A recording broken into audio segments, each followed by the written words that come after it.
ಭಾರತ ಪಾಕ್ ನಡುವೆ ಉದ್ವಿಗ್ನ ಪರಿಸ್ಥಿತಿ ಮುಂದುವರಿತಾ ಇದೆ. ತಂಗಿಯ ಮದುವೆಗೆ ಅಂತ ಯೋಧರೊಬ್ಬರು ಬಂದಿದ್ರು, ಬಟ್ ಅವರಿಗೆ ಅರ್ಜೆಂಟ್ ಮೆಸೇಜ್ ಬಂದಿದ್ರಿಂದ ವಾಪಸ್ ಆಗಿದ್ದಾರೆ.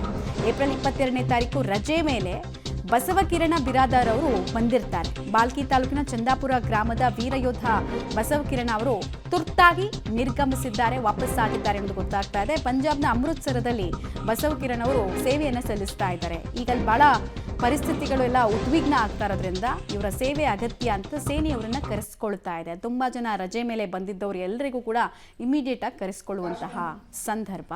ಕುಟುಂಬ ಕೂಡ ಅವರನ್ನ ಅಷ್ಟೇ ಗೌರವದಿಂದ ಬೀಳ್ಕೊಡುಗೆ ಕೊಡ್ತಾರೆ.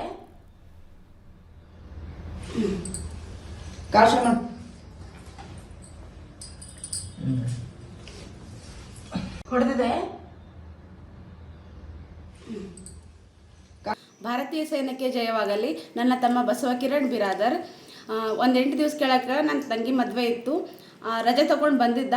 ಆದರೆ ಇವಾಗ 16ನೇ ತಾರೀಕು ಹೋಗಬೇಕಾಗಿತ್ತು.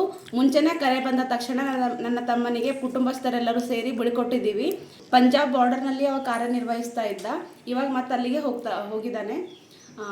ಎಲ್ಲರೂ ಸೇರಿ ಎಲ್ಲ ಅಕ್ಕ ತಂಗಿಯರು, ಎಲ್ಲ ಭಾರತೀಯ ಅಕ್ಕ ತಂಗಿಯರೆಲ್ಲದು ಆಶೀರ್ವಾದ ಎಲ್ಲ ಯೋಧರ ಮೇಲಿದೆ.